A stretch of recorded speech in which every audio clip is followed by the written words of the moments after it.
अस्सलाम नाज़रीन इकराम, मैं फैसल इकबाल।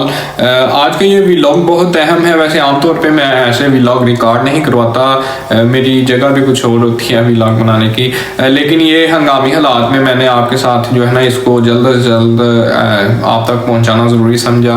वैसे तो नाज़रीन आपको पता है कि किस तरह से जो है 2024 के इलेक्शंस में धांधली का एक वो लेवल, पिछले सारे रिकॉर्ड्स और सारे लेवल जो है ना वो अबूर कर चुके हैं हमारे मुल्क का निज़ाम।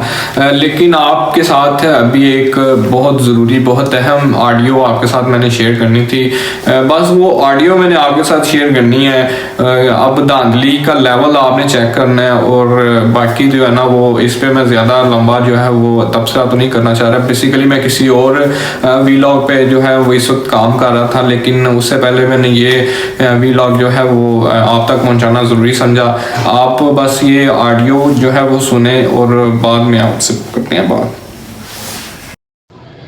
NA-73 और PP-51 DPS में हमारा सेंटर था जहाँ से हमने सामान कलेक्ट करना था, और यहाँ तो अखीर धांधली हुई है। अखीर पहले भी हम मतलब बाकियों में तो पता नहीं, लेकिन यहाँ के तो हम चश्मदीद गवाह हैं कि यहाँ पे बहुत ज़्यादा धांधली हुई है। इस तरह से, क्योंकि मैं प्रिजाइडिंग बात कर रही हूँ, और इस तरह से था कि पहले दिन भी कोई आर ओ तो हमें नज़र ही नहीं ना कहीं आए। सामान लेने के लिए भी कोई मैनेजमेंट नहीं थी, ना मेल के अलहदा से डेस्क थे, ना फीमेल के अलहदा से डेस्क थे, और सारे धक्म धक्का इतनी मुश्किल से हमें सामान मिला है। 12 बजे हम लोग गए थे, 9 बजे हमें सामान रिसीव हुआ है। हम वहाँ से जो है वापस आए हैं तो अपने स्टेशन पे, और उसके बाद अगले दिन सर्विस ही नहीं थी। और जब हम सामान सारा दिन ज़लील ख्वार होके जब हम रिज़ल्ट जमा करवाने गए हैं तो सबसे पहले तो गेट पे ही उन्होंने हमें रोका है, और गेट के अंदर हमें किसी बंदे को एंटर नहीं होने दिया। यानी कि सिर्फ प्रिजाइडिंग को अंदर जाने दे रहे थे। ना नायब का असर था, ना पुलिस का अमला था, ना हमारी सीनियर APO थी। कोई बंदा अंदर नहीं जाने दे रहे थे, सिर्फ प्रिजाइडिंग को अंदर जाने दे रहे थे। उसके बाद हम लोग गए हैं तो वहाँ पर उनका अपना स्टाफ बैठा हुआ था, वहाँ पर RO बिल्कुल नहीं थे। और हम जब गए हैं तो उन्होंने हमारा वेटिंग में लाइन लगा के हमने जब जमा करवाए हैं अपने रिज़ल्ट, और रिज़ल्ट इस तरह से कि वो चेक कर रहे थे और चेक करके इनिशियल करा रहे थे हमसे। इवन कि जहाँ पे डबलिंग है, अगर 9 है तो 9 को हमने 2 दफ़ा लिख दिया और क्लियर पता चल रहा है कि ये 9 है, लेकिन फिर भी हमसे उन्होंने इनिशियल करा लिए थे। उस इनिशियल की हमें तब तो समझ नहीं आई, लेकिन बाद में जब हमें समझ आई अंदर जाके, तो यहाँ पे ये था कि इन्होंने हमसे सारा सामान ले लिया, और उसके बाद फॉर्म 46 भी खुद रख लिया। उन्होंने फॉर्म 46 रख लिया, सिर्फ हमें फॉर्म 45 दिया। फॉर्म 45 हमें लेके कहा कि जी आप कमरे में बैठ जाएं और इंतज़ार करें। हम लोग कमरे में बैठे इंतज़ार करते रहे हैं, और उसके बाद जो है इन्होंने क्या किया कि इतनी देर के बाद उन्होंने एक प्रिजाइडिंग को करके बुलाया, एक प्रिजाइडिंग को एक रूम में बुलाया। वो बिल्कुल DPS का बैक साइड पे जो स्टोर है जहाँ पे वो C4 चाय तैयार करते हैं, उन्होंने वो रूम तैयार किया हुआ था। उधर बैठ के उन्होंने हमें वहाँ बुला के, और पहले तो हमसे नाम, हमारा CNIC, हमारा फ़ोन नंबर लिखवाया है, अटेंडेंस लिया, जी हम आपके अटेंडेंस ले रहे हैं, वो लिखवा के उसके बाद उन्होंने कहा है जी आप अगर PTI के 215 वोट हैं तो उन्होंने कहा है कि 2 को 0 कर दें, और अगर नून लीग के 114 वोट हैं तो उन्होंने कहा 1 को 3 कर दें। और इस तरह से इन्होंने इतनी धांधली की है। और जो बंदा नहीं कह रहा था कि हमने नहीं करना, उनके तो वो कह रहे थे कि आप बस अपने आप को ख़त्म समझें, आपकी नस्लें बर्बाद कर देंगे, ये कर देंगे, वो कर देंगे। इतना थ्रेट करके उन्होंने हमसे जो है वो रिज़ल्ट चेंज करवाया है।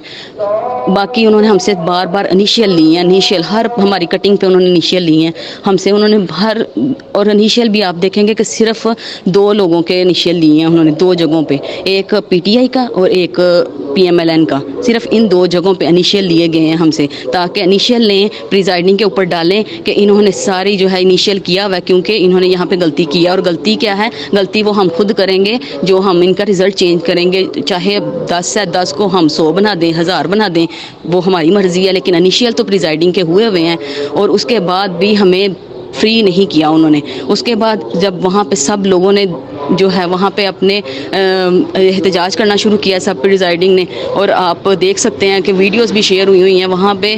फिर इनको समझ आ गई कि अब मामला हमारे हाथ से निकल रहा है, तो फिर इन्होंने प्रिजाइडिंग्स को पकड़ के तो उन्होंने कहा चले ठीक है, हमें जल्दी जल्दी आप फॉर्म 45 देते जाएँ। फिर जब इन्होंने फॉर्म 45 फेंके हैं वहाँ पर, फिर हम अपने घर आए, और तकरीबन सुबह 4 बजे हम लोग घर आए और जलील हो गए हैं फीमेल प्रिजाइडिंग। मेरी तो रिक्वेस्ट है आइंदा के लिए फीमेल्स को प्रिजाइडिंग ना बनाएं, और अगर बनाना है तो फिर फिर इस तरह हमें जलील ना किया जाए। अगर आपने रिज़ल्ट पहले से फ़ाइनल करने हैं तो फिर हमें क्यों 2 दिन इतना जलील किया है? क्या हमने सिर्फ 8,000 के लिए अपने आप को बेच दिया था?